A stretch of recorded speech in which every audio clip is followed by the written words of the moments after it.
Carl Jung, together with Sigmund Freud and Alfred Adler, is one of the three founders of psychoanalysis, which is a set of psychological theories and methods aiming to release repressed emotions and experiences. In other words, to make the unconscious conscious. Jung was born in Switzerland in 1875 and died in 1961, leaving behind great works in the fields of psychiatry, anthropology, archaeology, literature, philosophy, psychology, and religious studies. Jung had Freud as a mentor for a good part of his career, but later he departed from him. This division was painful for Jung, and it led him to found his own school of psychology, called analytical psychology, as a comprehensive system separate from psychoanalysis. If classical psychoanalysis focuses on the patient's past, as early experiences are very important in personality development, analytical psychology primarily focuses on the present, on mythology, folklore, and cultural experiences to try to understand human consciousness. One of the most important ideas of analytical psychology which Jung founded is the process of individuation, which is the process of finding the self, something Jung considered an important task in human development. While he did not formulate a systematic philosophy, he is nonetheless considered a sophisticated philosopher, his school of thought dubbed Jungian philosophy. Its concepts can apply to many topics covered in the humanities and social sciences. A good part of his work was published after his death, and indeed there are still some articles written by him that to this day have yet to be published. Some of his most important books are Psychology of the Unconscious, Man and His Symbols, The Archetypes and the Collective Unconscious, Modern Man in Search of a Soul, The Psychology of Transference, Memories, Dreams, Thoughts, and The Relations Between the Ego and the Unconscious. Besides being a great writer and a researcher, he was also an artist, a craftsman, and even a builder. His contribution is enormous, and there is a great deal we can learn from his works, which is why in this video we bring you 9 lessons you can learn from the philosophy of Carl Jung. Number 1. Look inside yourself first. Jung said, "Who looks outside dreams. Who looks inside awakens." If Freud was inclined towards the empirical side of the science of psychology, Jung was seen by many as a mystic, being very much interested in philosophy and spiritual subjects, although he preferred to be seen as a scientist. Jung's work on himself and on his patients made him realize that life has not only a material purpose, but a spiritual one as well. By turning their eyes into themselves, not towards the external world, people can awaken. They can find their meaning in life, can get in touch with their personal story, with their personal belief systems. All too often, we're overly concerned with what's happening around us, in society, and with how other people perceive us. In other words, we're too concerned with our persona, which is a false self we present to society. To get in touch with who we truly are, we need to look inside. By looking inside, we can better understand who we are, better know our personal myth, our personal belief system, and we can understand who we want to become, and this will help us have a direction, a sense in life. If we don't look closely inside our heart, our lives would seem like a dream, but someone else's dream in which we just follow a group, be it our family, our friends, or the colleagues at work. We do as everyone else does. Looking inside is a process of self-exploration, is the foundation of our true self. To look inside, we need to spend more time alone, meditating, analyzing our desires and dreams, making lists of them and of our skills and our talents, and figure out what would be the most logical path to take in life based on what desires and resources we have. Doing this regularly, we can find the right compass to guide us throughout our lives. Number 2. Integrate your contraries. According to Jung, wholeness is not achieved by cutting off a portion of one's being, but by integration of the contraries. Jung is famous for exploring the concepts of anima and animus in psychology. According to his work, they represent the contrasexual aspects of a person's psyche. Jung believed that if you're a woman, you have an interpersonal masculine psyche or animus within you. And if you're a man, you have an interpersonal feminine psyche or anima within you. While our understanding of gender in the way Jung expressed it has changed radically in the decades since he developed his theories, the principle of a duality of personality can still be a useful way of understanding and working with our own holistic psyche. The main consequence of having our psyche divided into two different parts, our external gender identity and a subconscious one, the contrasexual part, be that anima or animus, is that many of us tend to neglect the subconscious one, repressing it, and sometimes that can come back to hurt us. To avoid this conflict, it's important to not only recognize this hidden part, but to accept it. When we have the two sides in harmony, our attitude and interactions with the opposite sex tend to be more positive. We can try to observe our own behavior when dealing with others. We can take notes and analyze the progress we make in this journey. Generally speaking, in the case of a woman who wants to integrate her animus, she should strive to be more focused, to follow her goals and do everything to achieve them without sacrificing her femininity. And in the case of a man, he should start trusting his emotional side more, to open up more in front of other people, and to be more gentle in dealing with others, without sacrificing his masculinity. Through this integration, our interactions with the opposite sex will improve. We can measure our progress in various ways. Perhaps we could write every day the way that we made decisions, the way we interacted with others and made our voices heard. Balancing our identity with our shadow, our anima or animus, is the key in achieving wholeness and improving our relations with the opposite sex. Number 3. Analyze your dreams. In the words of Jung, the dream shows the inner truth and reality of the patient as it really is, not as I conjecture it to be, and not as he would like it to be, but as it is. According to Jung, many dreams seem hard to understand at first, if not impossible, but when we analyze them in detail, they can reveal the most secretive aspects of our psyche.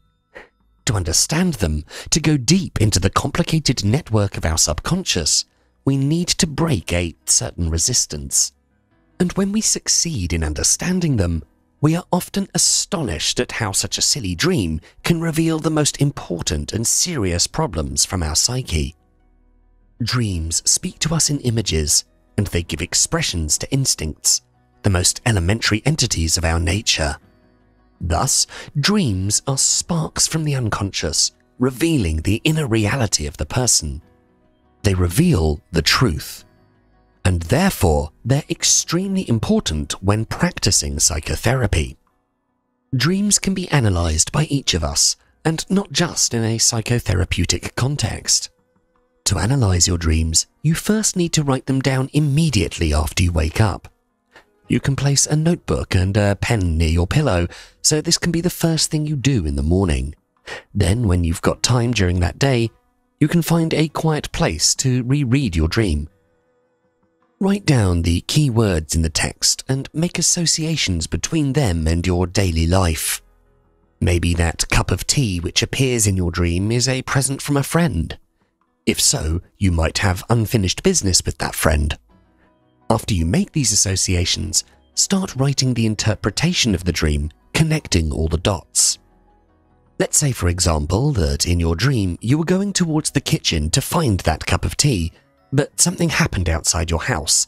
There was a loud noise and you got scared and thought of running back to the bedroom. One interpretation of this simple dream is that you may need to confront your fear to reconnect with that friend. Dreams can be much more complex than this, and the more keywords you can find in your dream, the more associations you can make, and the more complex the interpretation will be. Number 4. Learn to face reality. To quote Jung, "What you resist persists." According to Jung, the more you resist anything in life, the more you bring it to you. The more you run away from your fears, the more life will put you in a position to face them. In psychology, resistance only amplifies your problems. Happiness, well-being, and psychological health are related to how we deal with the negative aspects of life, not with how we run away from them. Whenever we deny our problems or fight against them in an aggressive way, or when we're stuck in feelings of hurt, sorrow, anxiety, or anger, we're resisting dealing with the core issue of the problem. The more fixated we are in our negative or depressed attitude, the more we resist solving the problem. Therefore, we always have to work through our feelings in order to maintain our psychological health. The more common forms of resistance are to deny what is happening, to minimize the problem, to blame other people or situations, and to try to change other people. We often get strongly attached to the feelings we haven't resolved or deeply analyzed. In order to solve a problem, we need to first accept that we have a problem. Letting go of the struggle, accepting reality as it is, thus is the first step. For example, imagine you're struggling to keep up at work. Your relationship with your boss is worse than ever, and you still have to pay your mortgage on your house. Because deep inside, you're terrified of what would happen if you lost your job, your house, maybe even your family if your spouse leaves you, you might have a tendency to minimize the problem, to not let your spouse see just what the real situation is. Meanwhile, at work, instead of having an essential conversation with your boss about the issue that bothers them, you might have a tendency to avoid even being in the break room with them. The more you resist having that conversation with them, the more you hide the problem from your spouse, the more the bad situation will persist, and the worse the outcome will be. Number 5. Be aware of superstitions. Jung teaches us that primitive superstition lies just below the surface of even the most tough-minded individuals. According to Jung, no matter how sharp we believe we are still influenced by common mythology, mainstream religion, and cultural superstitions. Jung believed that precisely those people who think they're immune to such influences succumb the easiest to them. Therefore, it's important to acknowledge how vulnerable we are to them. One of the main concepts which Carl Jung came to is the concept of collective consciousness, which means the consciousness that is common to all humankind. Jung thought that the great aspects of life, like sexuality, are related to some primordial images coming from the collective unconscious. In the collective unconscious, these primordial images were deposited along thousands of years, and they influence our daily lives. Our basic problems are not new. They were repeated several millions of times by our ancestors, and their traces can still be found in our collective unconsciousness today. And superstitions are some ways by which humans tried to face these problems. There's no meaning to running away from primitive superstitions. It's healthier to acknowledge them and find a way to integrate them into our evolved culture, no matter how silly they may seem to be. One of the best ways to make sure we don't succumb to primitive superstitions is to first stop believing we're immune to them. For example, according to Jung, many types of inexplicable phobias are born from the collective unconscious. Fear of the dark, loud sounds, bridges, or blood. Even though there aren't many snakes in Great Britain, for example, it was found that many children have an inexplicable fear of snakes. Humans have always been afraid of snakes. Even the biblical myth of Adam and Eve included a snake, and many superstitions were formed around them. Indeed, scientists considered that there was an evolutionary advantage given to those who avoided dangerous animals like snakes. So, instead of ignoring your fear of snakes and going into their territory without any concern, it's much better to listen to your fear and avoid those areas, or at least take appropriate precautions. It is often advantageous to integrate superstitions into our lives, but of course not at the expense of our faculties of reason. Just because there are no snakes in the grass where you live, doesn't mean you never need to wear shoes. Number 6. Think. Don't judge. As Jung once said, thinking is difficult. That's why most people judge. According to Jung, the process of judging says more about the person who judges than about the person who is being judged. It's all based on the process of projection. What disturbs us in others is often what's wrong within us. Thus, knowing how to observe others and how what they do upsets us can help us understand ourselves more and fix our personal issues. Also, it's a matter of showing empathy to not judge other people, and it's more moral to think before opening your mouth to criticize someone. As the old saying goes, don't judge someone until you've walked a mile in their shoes. There's a fine line between being sincere and being judgmental. Being too honest and not filtering your thoughts before speaking can lead you to make the mistake of reacting too fast, judging people unfairly because you didn't go through all the details of their lives to understand them first. Thus, beware of being too honest too fast. Take your time to really think things through. Analyze a situation from all angles. Consider other people first before considering their actions. For example, if you have an assistant at work whose work's become noticeably and unusually sloppy in recent weeks, instead of rushing them, criticizing their mistakes aggressively, have a short conversation with them. Ask them why they're behaving like this, what's happened or changed recently, and how that problem might be solved. A simple conversation can save professional and personal relationships. Number 7. Avoid excessive pride. Jung tells us, through pride, we are ever deceiving ourselves.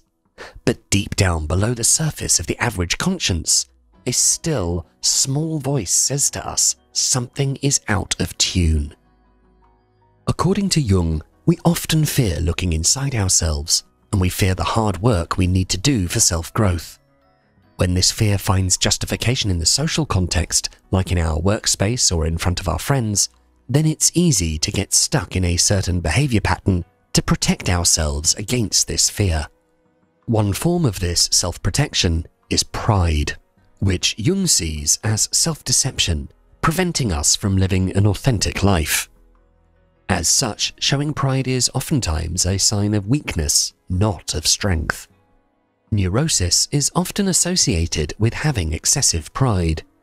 Neurotic people usually have certain activities or people they avoid that can hurt their ego or pride.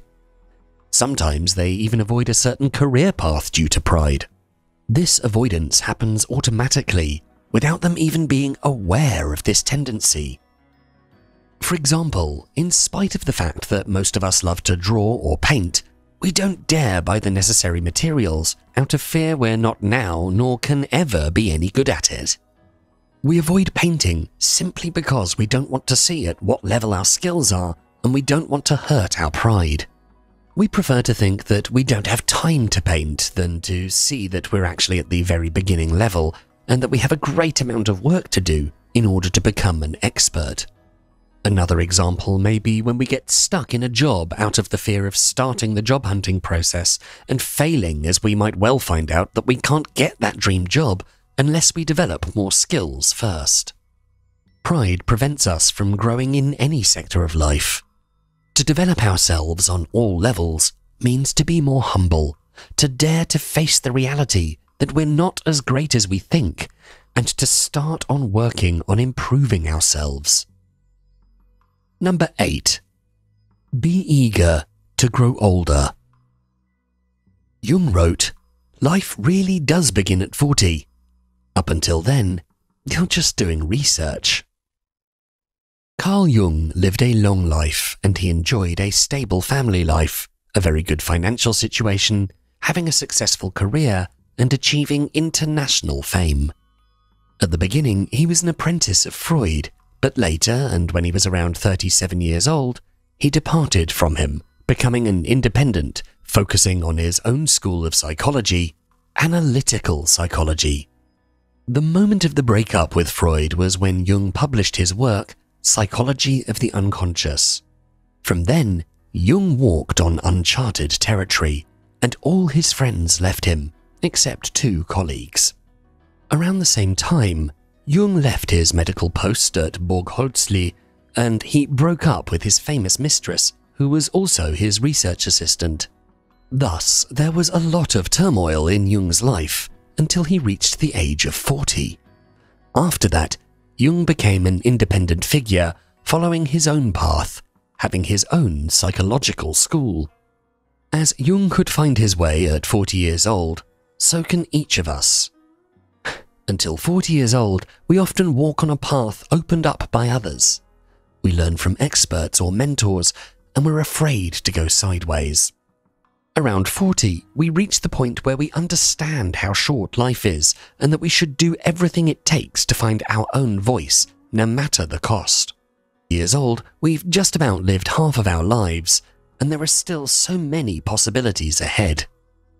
At 40, we have learned how to be more comfortable in our own skin, more confident in our abilities, having a good amount of professional experience. We care less about what others think of us and have more courage to make radical changes. Therefore, we should focus on learning from others as much as possible until 40, to try to find what the right field is for us, and then, when we reach 40, we should become independent, have our own voice, and our own established principles of life. Number 9. Tell your story. In our final quote from Jung for this video, he said, "The reason for evil in the world is that people are not able to tell their stories." As a psychotherapist, Jung understood how important it is to give space to the patients to tell their own story. During a confession, there's a process of transfer by which the subconscious elements of the patient, for example their subconscious desire to hurt someone, is brought to the surface of their consciousness. Jung called this long-term process of integration individuation. Individuation can also be performed in a context outside psychotherapy. A simple form of such a process is writing your story. All you need is a pen and paper, some time, and quietness. You could also talk to a close friend or record yourself telling your story if you find that more comfortable. Don't write only what's happened to you physically, but also about what happens in your dreams, everything that's in your mind. We are not only what's happened to us, but also the way we interpret the things that have happened to us, as well as what we dream and what we envision for the future. Writing down helps you shape your own mythology. By shaping your own mythology, you can reach a state of wholeness where all our latent potential is brought to our consciousness. Only then can we live our life with self-awareness. 如果您也喜欢这样的生活智慧，请帮我按赞、订阅并打开小铃铛。您的关注是我们最大的动力。